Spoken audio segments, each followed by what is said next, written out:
লাউ রান্না করার জন্য এখানে পেঁয়াজ এবং মরিচটা আমি এরকম হালকা ব্রাউন কালার করে ভেজে নিয়েছি। এখন এখানে দিয়ে দেব রসুনের পেস্ট,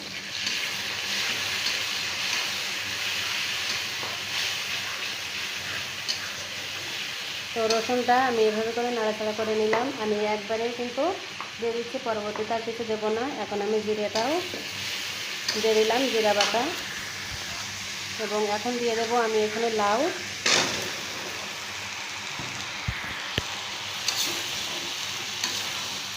এবার খুব ভালোভাবে নিচের দিক থেকে এভাবে করে নেড়ে চেড়ে দেবো। এখানে 5 মিনিট